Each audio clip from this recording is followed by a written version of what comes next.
Hi guys. I just want to make a trade recap for today, January 5th, for you guys. So we'll go straight into it. Coming into today's a Monday. On Mondays are low volume days, where by low volume it kind of creates bad price action, where price kind of ranges, chops, and the market doesn't move as much, doesn't move with as much conviction. And we will see that soon on today because today's price action was just like that. So coming to today, what do we see first? We see we're stuck in this 4-hour fair value gap.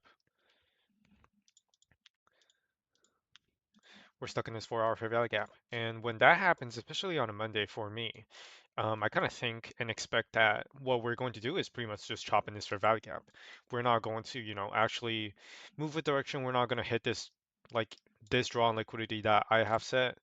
Like if I was too long in a direction in a market moving with direction, that would be my long target. And if I was shorting, um, I would probably be having one of these lows as my target. But today, what we see is market moves without direction and kind of just stays in bearish 4-hour fair value gap and really doesn't offer us much opportunities. But this morning we had news at 7 a.m. and sometimes those can act as catalysts and pro propel the market to move with direction. So, coming into today, I wasn't going to trade before news due to the fact that right before news, um, market chops because people aren't trying to predict news or they're not able to predict news. So, um, they don't want to get affected by news, so they have to wait and see where news like when news comes out, how news will impact the market, and then and then they can actually decide um, what do they want long, what do they want short, what they want to do with the market. So let's take a look at market open. This candle's market open. Very bearish candle on market open. Two of those, and then after those candles, let's go to 1 minute to see. After those candles, we kind of just start ranging again in this range. Honestly, nothing much because, we're waiting for the 7 a.m. candle, which is this candle. This is news candle, which is why we're not, people like price just tends to chop in this before news time. And, you know, like we form a 5 minute fair value gap off market open, but just really just respecting, not disrespecting the fair value gap, not doing much. But when news comes out, we disrespect that 5 minute fair value gap, and kind of the structure turns a little bit bullish on the lower time frame, but still nothing too crazy. So let's talk about my trade today. So why did I take my trade today? My trade mostly happened for with a couple reasons. So the first thing that I saw on 15-minute time frame is there's these two fair value gaps. And what do we do with these two fair value gaps is we respected them. We hella respected these two fair value gaps. Like you can see, price wicks all the way down, but never actually closes. Even it doesn't even close under this first fair value gap. This is what it's trying to tell me. It's telling me that we're really respecting, and we're having a very good reaction of these two fair value gaps. So I'm looking along here for now. So what are my targets? My targets are going to be, let me just cut this off real quick. So my targets are going to be this internal high, this market open candle internal high, because there's really nothing for me to target. Like if you go to a larger, if you go to a higher time frame, like 4 hours, like there's nothing here for me to target. Is because like it's just one big candle, right? Like we're just stuck in this fair value gap and just nothing to target. So it's a very small trade. Um, no, nothing too crazy. 28-point trade. Um, yeah, just target previous internal highs. Good reaction on 15-minute fair value gap, and I think it was 7 a.m. So yeah, news here. I watched it turn kind of bullish. I think we're going up. Even though we're not forming anything on like we're not forming any fair value gaps over here. So I was just waiting really for like an opportunity to form for me to take a trade. So at 7:08 or 7:09 technically 7:10 we get this 1 minute fair value gap, and that's when you see price consolidates over here. Um, Price is consolidating over here, and we're respecting that 1 minute fair value gap, and I'm thinking okay, like that this might be a possible trade, but what I need is displacement out this 1 minute fair value gap. So chop, chop, chop, chop, chop, chop, chop. Um, right here we get this displacement upwards, and that's my sign to enter. That's where I want to enter, but I'm waiting for a retracement once again because I can't enter off this candle closure because that will leave me with a 0.65 RR. So I set a limit down here, and I'm just waiting to enter. I think I entered around. I think that was around my trade. So I was just looking at, yeah, I entered on this candle, and I was just waiting to enter. So I hit my limit. I entered, um, chop, chop, chop, chop, chop. Comes back into this 1 minute fair value gap, and then we get the displacement upwards and hits that internal, clears that internal high, and that's pretty much my trade for today. So there's a there's some takeaways or like kind of points I want to talk about for today's trade. Is this is definitely a risky trade. This is a trade I wouldn't take on a funded account.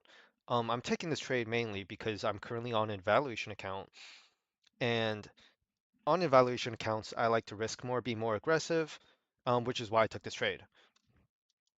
And another thing that I want to talk about is why I set my stop loss here. So as you can see, I can probably set my stop loss here. This is probably protected low, but due to today's, like if you look at this, that's a lot of wicks, a lot of long wicks here, and due to that price action and this price action over here too, like we're trying to move, we're making a move up, but then we take so long to consolidate. We consolidate with like so many like so sorry, we chop with like so many wicks, so many long wicks. So I'm setting my stop loss extra wider. Like I could have taken this 1.5 hour trade, but I decided to go all the way down here and have like a lower stop loss, wider stop loss, and just take that 1 hour trade.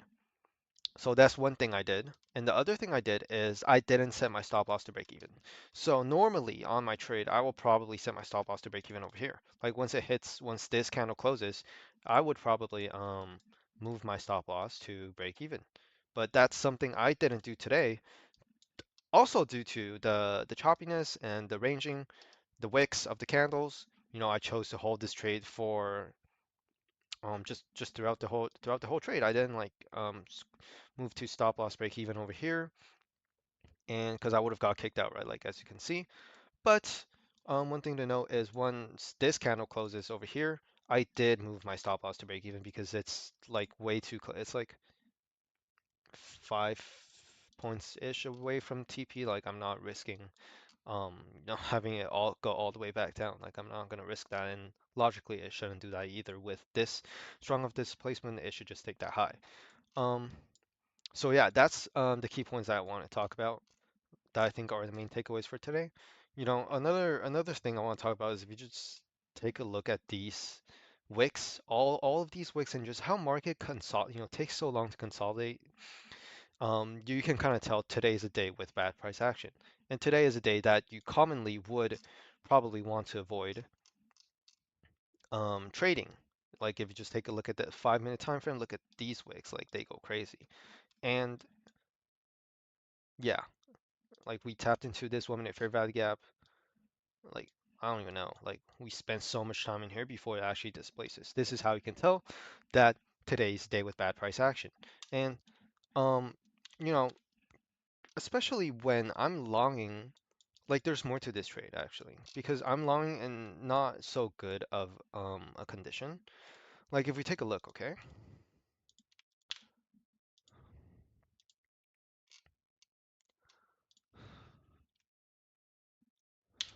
Let's take a look at EQ and NS because there is a pretty big SMT today. Like if we take a look at this, NQ formed a lower high when ES actually like took out the high already. Like NQ was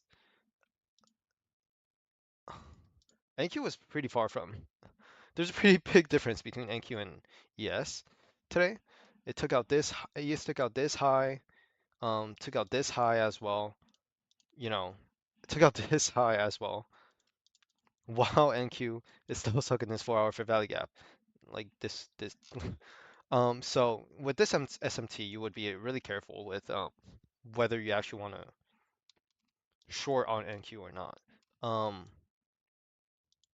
sorry, whether you want long on NQ or not, because with this SMT, NQ's SMP is the lagging index, and then you might, see a short here on see like a short play out on NQ and ES, but that didn't happen, and even though that was happening, I did I trusted this. Like there was no bearish reaction from NQ, honestly. Like we're respecting this 15-minute fair value gap so well, and then we're like all the way through the 4 hour, like 4 hour fair value gap. Like we completely filled it, and there was like no, there's just no bearish sign, There's no bearish sign for me that tells me like, hey, price action is turning bearish. Like we're disrespecting bearish. Sorry, we're disrespecting bullish fair value gaps. We're disrespecting bullish confluences while respecting bearish confluences, and that just wasn't happening on NQ. And since with that was what also allowed me to take this trade as well. But that's another reason, like I'm not taking this trade on a funded account, and probably neither should you. But yeah, that's kind of my trade recap for today. Nothing too crazy. Hopefully you get better price action tomorrow, but well, I'll see you guys in tomorrow's trade recap, I guess. And hopefully we get some action. We get out of this like 4 hour fair value gap of doing tomorrow. So yeah, I'll see you guys tomorrow.